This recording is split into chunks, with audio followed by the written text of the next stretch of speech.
निर्वाणं परमपाणं जिनं तु सुदिने गोच्छामि ऋणसारं सायारयानदं मीनं नमो वरिहन्ताणं नमो सिद्धाणं नमो आयर्याणं नमो वज्रायाणं नमो लोये सगुसाऊणम्। पंच परमेष्ठी भगवान की जय। चिंतामणि पारसनाथ भगवान की जय। शासन नायक भगवान महावीर स्वामी की जय। 2400 भगवान की जय। परम पूज्य आचार्य भगवान कुंद कुंद महाराज की जय। परम पूज्य आचार्य भगवान गुरुदेव विरासर जी महाराज की जय। परम पूज्य भट्टाचार्य आचार्य विशुद्ध सागर जी महाराज की जय। सामय विश्व धर्म की संवेद शिखर की जय। परम पूज्य उपाध्याय श्री विश्वक सागर जी महामहाराज की जय। नमोस्तु भगवान नमोस्तु नमोस्तु।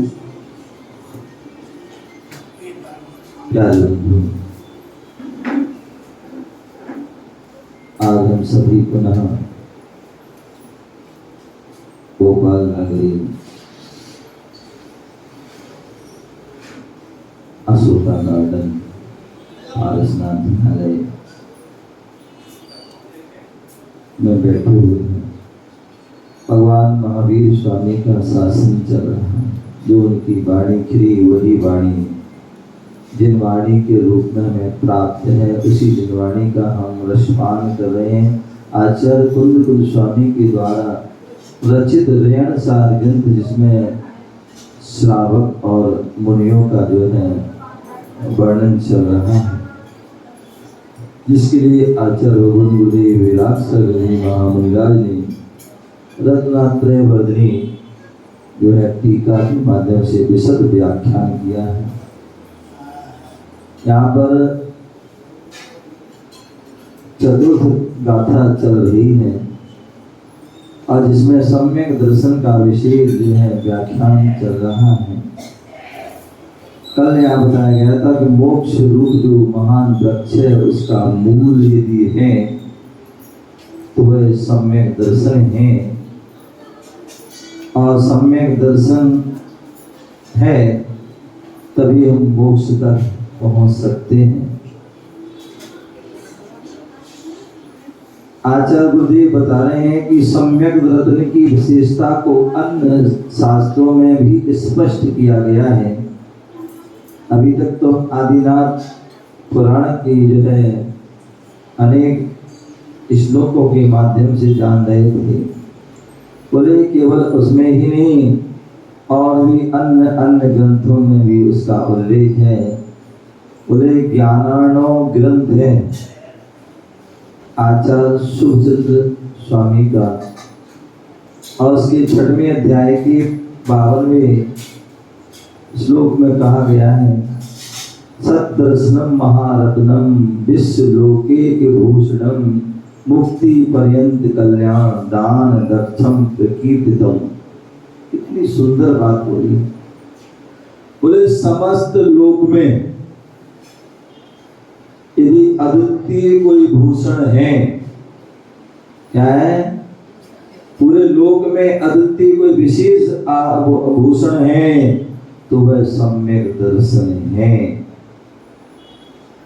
जहाँ पर अनेक अनेक आप आभूषणों को जो है पहन लेंगे तो भी आप शोभा विहीन होंगे, लेकिन जो सम्यक दर्शन को प्राप्त कर लेता है वो ऐसा आभूषण है जिससे शरीर तो जो है, यह देह तो जो है सुशोभित होती है, इसके साथ साथ आत्मा भी सुशोभित हो जाती है। इसलिए वह अद्वितीय, अद्वितीय, इसका कोई उससे अच्छा कोई यह आभूषण ही नहीं है। और सम्यक दर्शन महारत्न मुक्ति प्राप्त होने तक क्या है? वह सम्यक दर्शन महारत्न भी है। जब तक मुक्ति प्राप्त नहीं हो जाएगी तब तक जो है कल्याणकारी होने की सामर्थ्य रखता है। जब तक मुक्ति ना हो तब तक आपका जो है कल्याणकारी है, उसकी सामर्थ्य तुम्हारा कल्याण कर सकता है। पर ऐसा वह सम्यक दर्शन रूपी रत्न है, सम्यक दर्शन रूपी आभूषण है। अन्य रत्नों से, अन्य आभूषणों से तुम्हारा कल्याण नहीं हुआ, उससे तो मोक्ष की प्राप्ति नहीं होगी। लेकिन जिन्होंने सम्यक दर्शन रूपी आभूषण को धारण कर लिया, जिन्होंने सम्यक रूपी रत्नों को धारण कर लिया, तो उसका कल्याण जो है निश्चित है। आज नहीं तो कल, कल नहीं तो परसों, परसों नहीं तो परसों, और परसों नहीं तो जो है इस भाव में, इस भाव में, अन्य भाव में आपको जो है मुक्ति की प्राप्ति जरूर हो जाएगी। क्या हो जाएगी? मुक्ति की प्राप्ति हो जाएगी।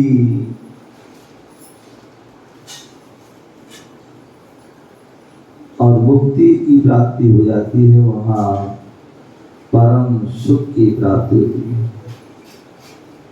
इसकी परम सुख की प्राप्ति, शाश्वत सुख की प्राप्ति हो जाती है।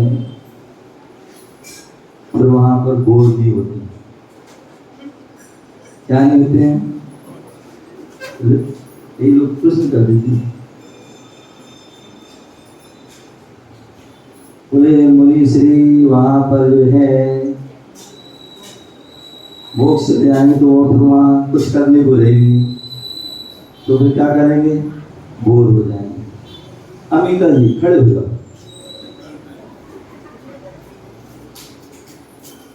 आप घर में रहती हो, ठीक है ना? तो घर में रहते रहते कभी कभी बोर हो जाती होगी, हैं? हो जाती है? तो फिर क्या करती हो? घूमने निकल जाते हो, ठीक है ना? तो उससे बोरियत दूर हो जाती है। ध्यान रखिए, जो है ये जो बोरियत, सुख दुख आदि जो है, या बोरियत होना या बोरियत दूर हो जाना, ये सब क्या है? ये सब क्षरोपशम जो हमारे कर्म है ना, जो जीव के पारणा में जो भाव है ना, उदय, उपशम, क्षय उपशम आदि, समझे ना, इनके कारणों से होता है। लेकिन वहां पर ये सब कुछ भाव है, वहां तो परम पारणामिक भाव है। तो इसलिए वहां बोर होने की वो क्या है? समय नहीं है। जैसे आप कह रहे हैं हम बोर हो जाते तो घूमने चले जाते हैं, तो वहां पर जो है सिद्ध भगवान भी अनंत ज्ञान में क्या करते हैं? अपने घूमते रहते हैं, अनंत दर्शन में ही डूबे रहते हैं। समझ रहे? वहां फुर्सत ही नहीं है। बोर तब होते जब फुर्सत हो, वहां फुर्सत ही नहीं है। वहां पर जो है वह इतने अनंत ज्ञान में, अनंत दर्शन में, अनंत सुख में। बोर हम तब होते जब कोई सुख की वस्तु ना मिले।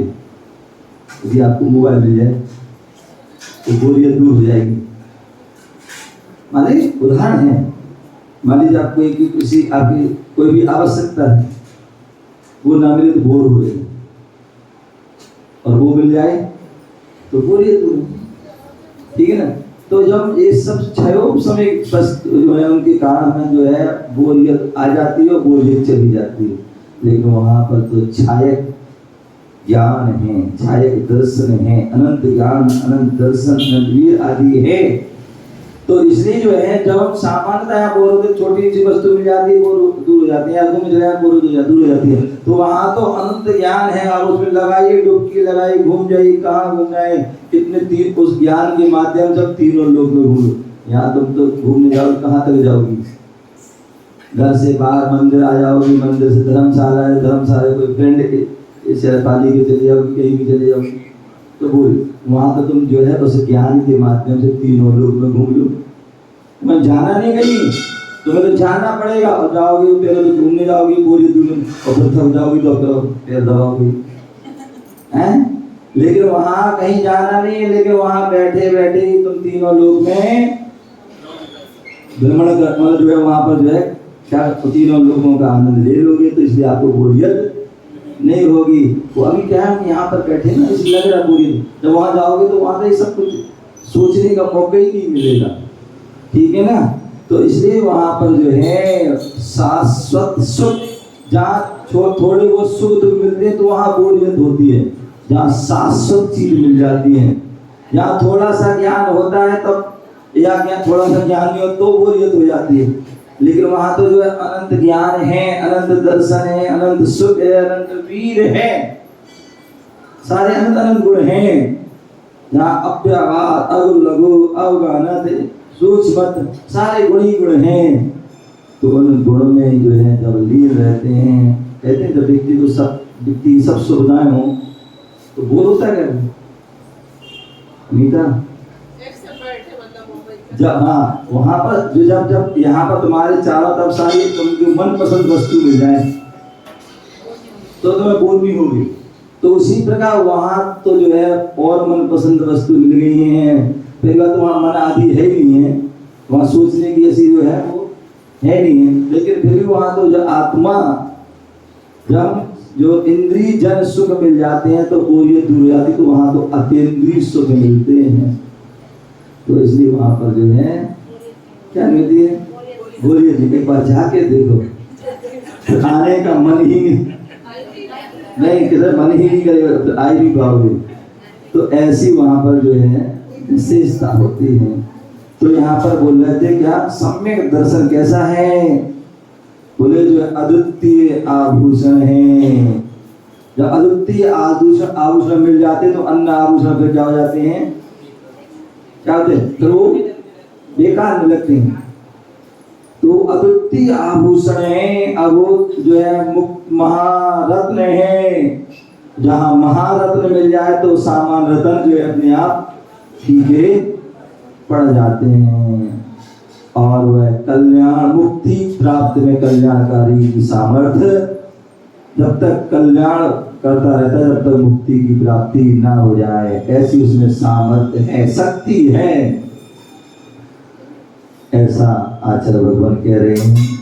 आचार्य कार्तिकेय महामुनिराज हुए, जिन्होंने कार्तिकेय निपेक्षा ग्रंथ में 325 नंबर की गाथा में कहा है, रैणान महारैणम सप्तम जोयान उत्तम जोयम रिद्धिण महारिद्धि सम्मतम सप्त सिद्धियरम। कितनी सुंदर बात। इसी जो बात उन्होंने कहा उसी बात को और बढ़ा के वह बोल रहे हैं।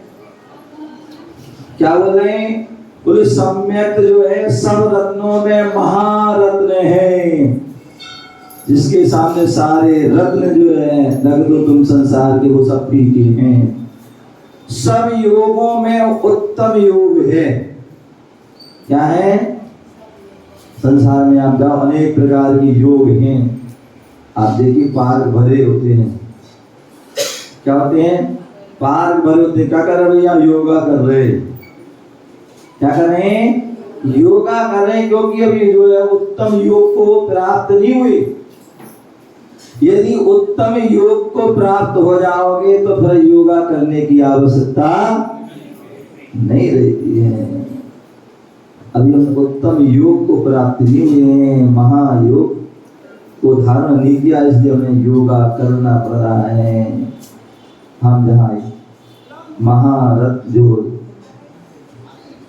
श्रेष्ठ योग को धारण कर लेते हैं, मनोयोग को, हमने मन को एकाग्र कर लिया, मन को एकाग्र कर लिया तो सारी बीमारी, सारी थकान, सारी जो है परेशानी, सारी जो है वह अपने आप दूर हो जाएंगे। क्योंकि आज व्यक्ति जो है क्या अमिता जी, आज व्यक्ति जो है बोले शरीर से इतना दुखी नहीं है जितना वह मन से दुखी है। मन से दुखी है, शरीर का दुखी तो फिर भी जो है उसका दुख दूर हो सकता, दर्द दूर हो सकता है, लेकिन मन में कोई भी दर्द है तो वो सहसा जाता नहीं। और एक बार वो चला गया उधर वो आता नहीं। तो इसलिए बोले सभी योगों में जो है श्रेष्ठ योग हैं तो हमारे यहाँ जो क्या है, मनोयोग, वचन योग, काय योग, इन तीनों को हमने जो है धारण कर लिया, इन तीनों को बस में कर लिया हैं। कहते मन के जीते जीत है, मन के हारे हार, और जिसने मन को जीत लिया वो हो गया भव से पार। तो इसलिए मनोयोग धारण कीजिए, मन को बस में करने के लिए प्रयास कीजिए। और साधु संत जो है योगी जन, इसलिए वो योग धारण करते हैं, इसलिए वो योगी कहलाते हैं। वर्षा योग धारण कर लिया, शीतकाल जो है योग धारण कर, ग्रीष्मकालीन योग धारण कर लिया, अभ्राका योग धारण कर लिया, वृक्ष मूल योग धारण कर लिया। इतने सारे साधु की साधना है, वो उन योगों को धारण करते हैं और उन योगों से वह जो है मन वचन काय योग को जो है बस में कर देते हैं। और जहाँ मन वचन काय बस में हो गए, वहाँ अनेक प्रकार की क्या होती है, विधियां पढ़ते ना पूजा में, नित्या प्रकंपा आदि में जो है 64 विधियों का वर्णन है। एक एक विधि कितनी प्रभावशाली महत्वशाली होती है, वो कैसे होती है। आपने सैनिक श्रद्ध ग्रंथ पढ़ा, वहां जो है क्या चेलना रानी जो है मुनिराज को पड़गान कर रही, वो क्या कह रही है, हे त्रिगुप्ती के धारी मुनिराज अत्र अवतर शंभो से अब आइए आइए आइए, तिष्ठे तिष्ठे आदि कीजिए, पड़गान कर रही है। एक मुनिराज आए, थोड़े रुके, चले गए, दूसरी आए फिर चलेगा, तीसरी आए फिर चलेगा। जब तीन, एक नहीं दो नहीं तीन तीन मुनिराज आए और चले जाए तो बड़ा कौतूहल। रानी बाद में पूछती है कि मुनिराज आप हमारे घर क्यों नहीं आए, आप क्यों नहीं आए, आप क्यों नहीं आए। तो उन्होंने कहा, हे रानी तुमने कहा था जो है ये त्रिगुप्ती के धारी मुनिराज। बोले एक मुनि ने कहा मेरी मन गुप्ती नहीं है। बोले क्यों नहीं है, तुमने सारी कहानी बताई। दूसरे ने कहा मैं वचन गुप्ती नहीं। बोले क्यों नहीं, बोले उसका कारण बताया। तीसरे ने कहा हमारी काय गुप्ती नहीं थी, इसलिए वो। तो कहने का तात्पर्य कि हम जहाँ मन वचन काय को एकाग्र कर लेते हैं तो हमें क्या होता है, हमें जो है गुप्तियां प्राप्त हो जाती हैं, वहाँ रिद्धि महारिद्धियां भी प्राप्त हो जाती हैं। यही कारण है कि जब तीर्थंकर भगवान दीक्षा लेते हैं अथवा जो गणधर होने वाले वहाँ जो चरम शरीरी जीव हैं वो दीक्षा लेते ही क्या कर लेते हैं, साधना में लीन हो जाते हैं और मौन हो जाते हैं। तीर्थंकर दीक्षा लेके मौन हो जाते, बोलते नहीं है, अखंड मौन हो जाता है उनका, जब तक केवल ज्ञान नहीं होता उनका मौन रहता है।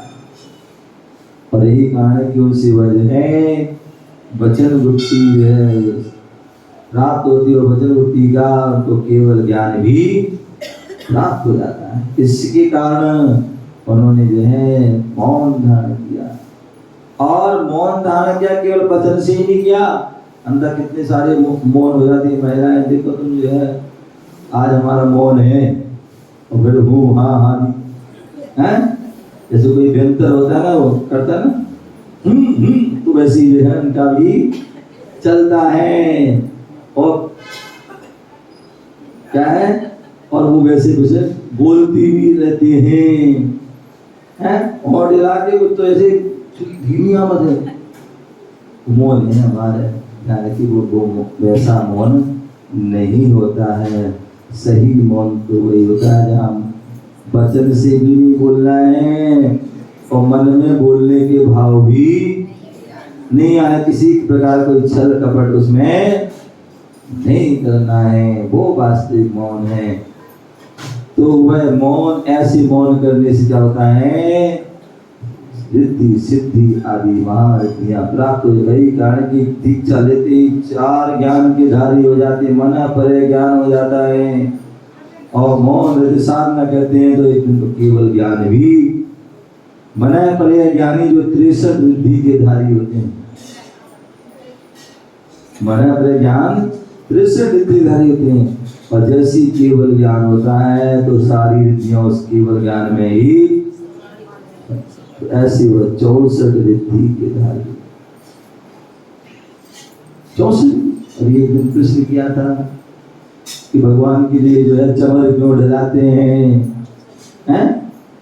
चमर क्यों डलाते हैं? क्योंकि वो पंच पद जो अनंत परमेष्टि हैं, और अनंत परमेष्टि में 8 प्रात्याहार होते हैं। क्या होते हैं? 8 प्रात्याहार होते हैं, और 8 प्रात्याहार में चमर भी होता है। तो इसलिए जो उनके लिए चमर ढलाए जाते हैं, अथवा जो है और एक नहीं क्या 64 ढलाए जाते, क्योंकि वो 64 रिद्धि के धारी हैं, इसलिए वो 64। तो इस सब रिद्धि में महारिद्धि है। और अधिक क्या कहें, सम्यक सभी सिद्धियों का कारक है। यदि सम्यक प्राप्त हो गया तो उससे हमें क्या होते हैं? सभी सिद्धियां प्राप्त भी हो जाती हैं। सम्यक दर्शन की जो विशद व्याख्यान यदि आपको सुनना है, समझना है, तो जो है आचार्य समंत्रभद्र स्वामी, जैसे सभी ने किए, लेकिन समंत्रभद्र स्वामी ने विशेष पूरे एक अध्याय में, पहला अध्याय रत्नकंड साहब का चार पूरा उनका पूरा डिटेल में विस्तार से जो वर्णन किया, कैसे प्राप्त करें, क्या विधि है, क्या उसके लक्षण है, क्या उसके भेद प्रभेद, क्या उसकी विशेषता, सारा कुछ लगभग 41-42 गाथाओं में उन्होंने उस समय। तो इसलिए आचार्य महाराज यहाँ बता रहे हैं पहले अध्याय के 32वें श्लोक में संपन्त दर्शन की महिमा। क्या? विद्या वृत्तस्य संभूति स्थिति वृद्धि फलोदया ना सम्यक्त सती सम्यक्ते बीजा भावे तरोरे। एक दिन की कहा भी तो बताया था कि जैसे बीज का अभाव होगा, क्या होगा? बीज का अभाव होगा तो वृक्ष की उत्पत्ति नहीं हो सकती।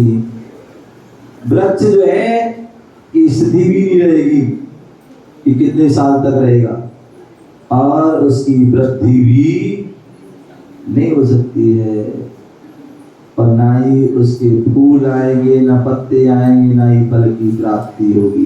क्यों?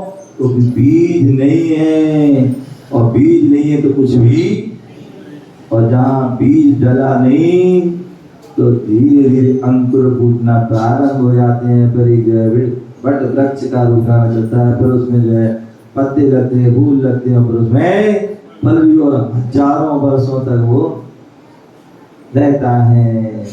किस कारण से? बीज था। अभी मैं बिहार करके आ रहा था और जा रहा था, नेमावर जा रहा था। जब जा रहा था तो क्या हुआ, किसान लोग हल जोत रहे हैं, फिर वो बीज डाल रहे हैं, देखते हुए।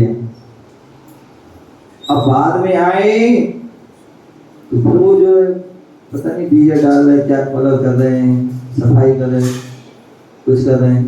तो पूछा क्यों कर रहे, क्या कर रहे? बोले मुनि श्री आप देख ही रहे कि जो है हम लोगों ने जो है खेत जोता था और बीज डाला था, उसमें जो है हलादी चलाया, सब कुछ किया, और मालूम पड़ा पानी आ गया, और पानी थोड़ा बहुत नहीं आया, बेकरार रूप बन के आया, और वो क्या हो गया, उससे सारी जो है बीज खराब हो गए। क्या हो गए? बीज खराब हो गए। अब बीज खराब हो तो फिर फसल नहीं होगी, तो हम साल बाद परेशानी से द्वारा बीज डाल रहे हैं, यानी कि नुकसान हो गया। बोले हाँ नुकसान तो हो गया, लेकिन नहीं डालेंगे तो बहुत बड़ा नुकसान हो जाएगा, इसलिए द्वारा डाल। तो कहने का तात्पर्य बीज अगर नहीं होगा तो वृक्ष आने वाला नहीं है। तो इसलिए बीज का होना अति आवश्यक है। तो जैसे बीज के बिना वृक्ष की उत्पत्ति, स्थिति, वृद्धि, फल की प्राप्ति, उसी प्रकार सम्यक दर्शन नहीं है। सम्यक दर्शन नहीं है तो फिर आप कुछ भी क्रिया नहीं है, कर भी रहे तो वो बेकार है, ना ज्ञान है, ना चारित्र है, कुछ भी नहीं है। अभी स्वाध्याय चल रहा था नियम सार ग्रंथ का, नियम सार ग्रंथ का स्वाध्याय चल रहा था। अभी बता रहे थे वहां पर ये विषय चल रहा था कि यदि जो है ज्ञान में जो है सम्यक दर्शन है तो वह ज्ञान भी होगा, और वह ज्ञान भी हमारे लिए मोक्ष मार्ग में कारणभूत होगा। और ज्ञान नहीं है तो वह दर्शन नहीं है तो ज्ञान और चारित्र वो जो है निरर्थक, बेकार है, वो कोई भी कार्यकारी नहीं हो सकता। सम्यक दर्शन नहीं है तो कुछ भी चीज हमें प्राप्त होने वाली नहीं है, कुछ भी लाभ होने वाला नहीं है। तो सम्यक दर्शन बिना ज्ञान चारित्र की उत्पत्ति नहीं हो सकती है। यहाँ सम्यक दर्शन होगा वहाँ ज्ञान उत्पत्ति हो जाएगा, चारित्र भी आ जाएगा, लेकिन सम्यक दर्शन नहीं तो ज्ञान और चारित्र की उत्पत्ति नहीं रह सकती, और ना ही उसकी स्थिति हो सकती, ना ही उसमें कोई वृद्धि हो सकती, और ना ही मोक्ष रूपी फल भी मिलने वाला नहीं है, क्योंकि सम्यक दर्शन नहीं। आचार्य कुंद गोस्वामी ने दर्शन पावड़, अष्ट पावड़ में दर्शन पावड़ दिए हैं।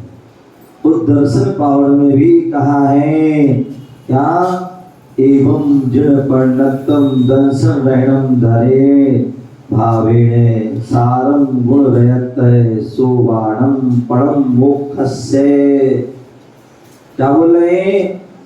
बोले जिनेन्द्र भगवान द्वारा कहा गया, बोले सम्यक दर्शन जो है रत्नत्रय में सार रूप है। किसने कहा है? बोले जिनेन्द्र भगवान ने कहा है कि जो सम्यक दर्शन है वो रत्नत्रय में जो सारभूत है, और मोक्ष की जो है प्रथम सीढ़ी है। इसलिए जो भक्त जीव हैं उन भक्त जीवों को क्या करना चाहिए? उस सम्यक दर्शन को ध्यान करना। आचार्य परमनंदी पंचविंशति का ग्रंथ में लिखते हैं, पहले अध्याय के 77 नंबर के श्लोक में, जयति सुख निदानम।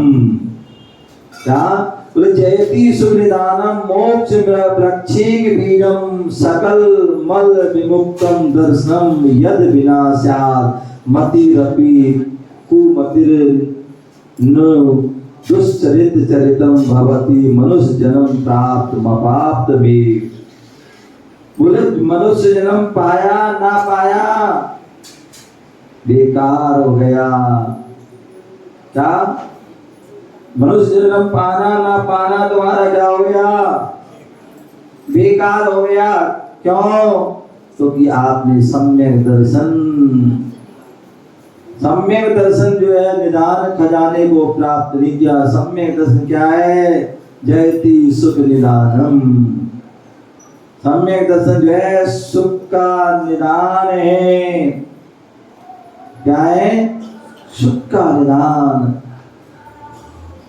और थोड़े सुख का नहीं, शाश्वत सुख का निदान खजाना। सम्यक दर्शन के बिना जो है मिथ्या ज्ञान मिथ्या चारित्र हो जाता है। क्या होता है? सम्यक ज्ञान के बिना जो ज्ञान है वो मिथ्या ज्ञान हो जाता है, जो चारित्र हो मिथ्या चारित्र। समस्त मल दोषों से रहित सम्यक दर्शन सुख का खजाना है। क्या? समस्त जो है मल दोष हैं, जो 25 मल दोष हैं सम्यक दर्शन के, कितने?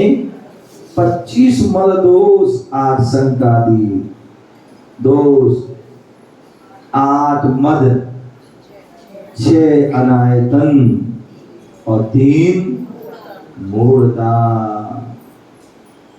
इनको केवल याद नहीं करना है, इनका प्रत्येक का जो है हमें जो करना है इसका लक्षण को ध्यान रखना है और अपने उसमें घटित भी करना है कि आठ संकादि दोष में कोई एकाध दोष है तो नहीं है, क्योंकि एक दोष भी होगा तो पूरा सम्यक दर्शन मलिन हो जाएगा, नष्ट भी हो जाएगा।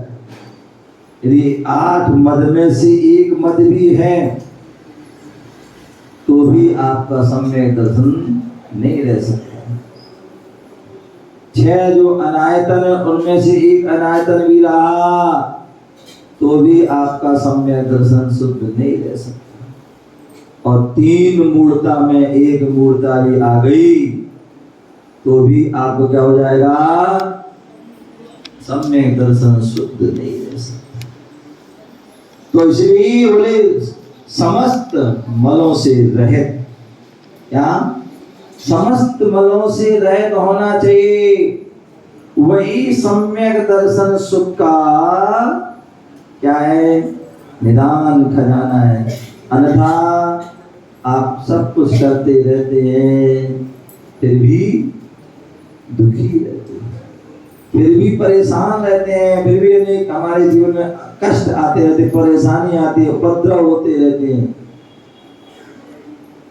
वो कितनी बार आप कहते भी हो, बोले मुनि श्री बताओ मैं इतना धर्म करता हूँ फिर भी दुखी हो, और फलाने व्यक्ति कुछ भी नहीं करते फिर भी मौज कर रहे हैं,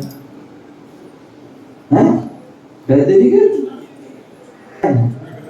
तो पाप आदि सारे क्रिया कर रहे, सारे विषयों में फंसा हुआ, लेकिन फिर भी क्या है, मौज कर रहा है। तो ध्यान रखिए, एक तो जो है वो तुम भी बासा भोग रहे हो और वो भी बासा भोग रहा है। वो मौज कर रहा है तो वो बासा खा रहा है, जो पुराना उसका कर्म पुण्य का उदय चल रहा है, इसलिए जो है उस पाप करते हुए सुख भोग रहा है। और तुम जो है तुम भी पुराना खा रहे हो, बासा खा रहे हो। क्यों? क्योंकि जो तुमने पाप किए थे आज उनको भोग रहे हो।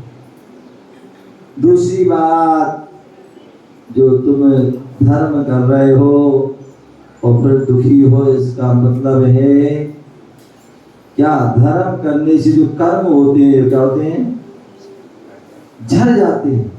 जो बड़े रूप में होना मतलब आना चाहिए थे, वो जो छोटे रूप में ही झड़ जाते हैं। तो इसलिए भैया बहुत अच्छा है, हम जब तक धर्म कर झड़ जाने दो, किसी ज्यादा रूप में नहीं आएंगे, अंतर बाद में आएंगे तो फिर परेशानी होगी, तो झड़ रहे। तो इसलिए जो है वो झड़ रहे। तीसरी बात जो है, हम जो कर्म कर रहे हैं उसमें हमें जो है देखना चाहिए कि कोई कुछ कमी तो नहीं हो रही है, कोई त्रुटि तो नहीं हो रही है, किसी प्रकार का हमारी जो क्रिया में है, आचरण में, ज्ञान में अथवा श्रद्धा में कुछ कमी तो नहीं है। यदि कमी है इस कारण से भी हमारे जीवन में परेशानी, बहुत सारे जो है कारण बनते हैं, तब जो है वो सब। तो इसलिए क्या बोल दिया, बोले आचार्य महाराज कह रहे हैं कि सम्यक दर्शन के बिना ज्ञान जो है मिथ्या ज्ञान और चारित्र जो मिथ्याचारित हो जाता है। इसलिए समस्त मलों दोषों से रहित वह सम्यक दर्शन क्या है, सुख का निदान, सुख का खजाना है। तो इसलिए सारा फोकस हमारा होना चाहिए वो सम्यक दर्शन की होना चाहिए। सच्चा श्रद्धा, सच्ची हमारी आस्था, सच्चा हमारा विश्वास, और मोक्ष रूपी वृक्ष का एकमात्र बीज है वह जयवंत है। क्या है? बोले मोक्ष रूपी जो वृक्ष है उसका बीज क्या है? बोले जो है सम्यक है और वो जयवंत है। पहले भी वही था बीज मोक्ष वृक्ष का, और आज भी है और आगे भी। तो इसलिए वो हमेशा हमेशा क्या है, जयवंत है। जैसे आत्मा है आत्मा कभी मरती नहीं है, आत्मा का कभी जन्म नहीं होता है, क्योंकि वो हमेशा जयवंत है, अनादि काल से है और अनंत काल तक वो जयवंत रहना है। इसलिए जो मोक्ष रूपी वृक्ष का जो बीज है वो भी जयवंत है। सामान्य बीज तो खराब हो जाएंगे, पानी गिर गया ज्यादा तो खराब हो जाएगा, उस पानी नहीं गिरा तो भी सूखे खराब हो। लेकिन जो मोक्ष रूपी वृक्ष का जो बीज है वो कभी खराब नहीं होता, वो तो हमेशा हमेशा क्या है, जयवंत है। क्या है? जयवंत है। उक्त सम्यक दर्शन के बिना मनुष्य जन्म प्राप्त होकर भी अप्राप्त जैसा हो जाता है। सम्यक दर्शन अनादि काल से ही तो हो रहा है, जन्म होता है मर जाते हैं, जन्म होता है मर जाते हैं, जन्म हुआ मर गए। क्यों? क्योंकि हमने सम्यक दर्शन को हमने प्राप्त नहीं किया, इसलिए वो ऐसी जन्म लेते हो नष्ट हो जाता है, जन्म लिया नष्ट हो गया, उसका कोई सार तत्व में जो है प्राप्त नहीं हो पाता है, कोई लाभ नहीं हो पाता है, क्योंकि वो सम्यक दर्शन नहीं है। इसलिए सम्यक दर्शन प्राप्त हो गया तो बोले वो जन्म, वो घड़ी, वो दिवस, क्या पढ़ते ना व्यक्ति में, धन घड़ी धन दिवस धन जन्म मेरो भयो, पढ़ते ना, अब भाग मेरो बोला 10 प्रभु को, इतनी बढ़िया बात बोलते हैं। जो घड़ी, वो धन, जो दिवस, उस जन्म इस सफल हो गया, क्योंकि आपका जन्म हो गया और आपका जो है दर्शन हो गया। जिनके दर्शन हो जाते हैं तो निज के भी दर्शन हो जाते हैं कि हमें क्या बनना है, तो हमें ऐसा बनना है। जिन्हें भगवान के दर्शन जो सर्वार सिद्धि आदि ग्रंथों, तत्वास आदि ग्रंथों में जहाँ सम्यक दर्शन की बात आती है, तो सम्यक दर्शन के कारणों में एक जिन दर्शन है, जिन प्रतिमा दर्शन, जिन बिंब दर्शन, ऐसे जो है उनके जो कारण में एक कारण है। तो इसलिए भगवान के दर्शन हो गए तो ये समझ लो दर्शन वो हमें सम्यक दर्शन की ओर ले जाएगा। तो इसलिए जन्म प्राप्त होकर भी अप्राप्त जैसा है, क्योंकि हमने सम्यक दर्शन को प्राप्त नहीं किया। आचार्य महाराज कहते हैं तद निश्चय व्यवहार स्वरूप विभेदम जायते। बोले जो सम्यक रत्न सार कहा है वह निश्चय व व्यवहार इन दो स्वरूपों को धारण, क्या वह सम्यक दर्शन जो कहा है वो कैसा है? बोले निश्चय व्यवहार स्वरूपे विभेदम जायते। बोले वह सम्यक दर्शन तो मुख्य रूप से दो प्रकार का है, एक निश्चय सम्यक दर्शन और एक व्यवहार सम्यक दर्शन। इन दो भेद या दो प्रकार का होता है, ऐसा हमें जानना चाहिए। ऐसा तीर्थंकर की वाणी में, तीर्थंकर की देशना में किसी नए पर आशा नहीं होती है, अपितु सापेक्ष, अपितु विविध नयों पर आशा होती है। भगवान की वाणी बोले कैसी होती है? एकांत से नहीं होती। भगवान की जो वाणी होती है वो अनेकांतमय, स्याद्वादमय वाणी होती है। पढ़ते हैं जिन वाणी स्त्री में क्या पढ़ते हैं? हे द्वादशांग वाणी चरणों में आ पड़ा हूँ, ये द्वाद, तो उसमें पूरा दिया गया है कौन सी वाणी है। बोले एकांत वाणी नहीं है, ये अनेकांत वाणी है। और यही कारण है कि अनेकांत वाणी कभी खंडित नहीं होती, कभी उसको जो है कोई अन्य पक्ष वाले उसको क्या करते हैं, उसको जो है खंडन नहीं कर सकते हैं, क्योंकि वह अनेकांत वाणी, अनेक नयों को लेकर के, अनेक विवक्षाओं को लेकर के जो है उनका कथन होता है। इसलिए वो सम्यक वाणी है। तो जहाँ एक पक्ष से कथन हो जाए वो है मिथ्या वाणी हो जाएगी और उसका कोई भी उसका खंडन कर सकता है। तो इसलिए भगवान की वाणी कैसे होती है? एक नए पर नहीं, अनेक नयों पर आशा होती है, विविध नयों पर आशा होती है। अध्यात्म क्षेत्र में निश्चय व्यवहार, इन दो नयों के माध्यम से तत्व की विवेचना होती है। अध्यात्म जितने भी हमारे ग्रंथ है, चाहे प्रवचन सा, नियम सा, समय सा, परमात्मा का अयोग सा आदि जितने भी, वो उन सभी में विशेष रूप से क्या होता है, ये सब अध्यात्म के ग्रंथ है, उनमें जो है निश्चय व्यवहार से का कथन होता है। इसलिए वह दो प्रकार से होता है, सम्यक रत्न व्यवहार सम्यक और रत्नात्रय सम्यक। और इसके ही फिर जो है भेद प्रभेद और कर दिए जाते हैं, एक सराग सम्यक और वीतराग सम्यक भी इसको जो है कहा जाता है। सम्यक संबंधी भेद के जो है निरूपण में आगमिक शैली और अध्यात्म शैली भी होती है। एक आगम भाषा होती है और एक जो है अध्यात्म भाषा। आगम शैली और अध्यात्म शैली विभिन्न ऐसी शैलियां रही हैं। आगम शास्त्र में 6 द्रव्य, इतने 6 द्रव्यों पर श्रद्धान करना सम्यक दर्शन है। 7 तत्वों पर श्रद्धान करना सम्यक दर्शन है, कहते ना। बोले 4 मनोयोग की अपेक्षा से अलग अलग परिभाषा हो जाती है। बोले प्रथमान योग की अपेक्षा देखे तो देव शास्त्र गुरु आदि पर श्रद्धान करना सम्यक दर्शन है।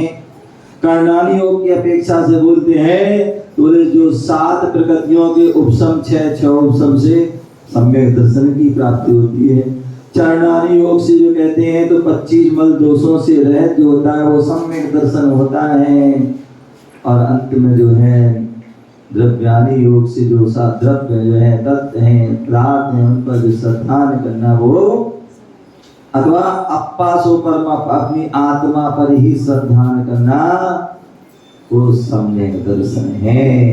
तो ऐसे आगम शास्त्र में जो है 6 द्रव्य आदि पर श्रद्धान सम्यक दर्शन है। सम्यक ज्ञान और व्रत आदि अनुष्ठान रूप भेद रूप रत्नात्रय जो है स्वरूप जो है वर्णित होता है। और अध्यात्म शास्त्र में क्या होता है, निर्विकल्प, क्या निर्विकल्प जो है शुद्ध आत्मा में आचरण करना, शुद्ध आत्मा में ज्ञान रमण करना, शुद्ध आत्मा में ही जो है श्रद्धान करना, वो निश्चय रत्नात्रय बोले। व्यवहार रत्नात्रय, व्यवहार में देव शास्त्र गुरु आदि पर श्रद्धान करना है। व्यवहार रत्न समय ज्ञान बोले शास्त्र आदि को पढ़ना सुनना।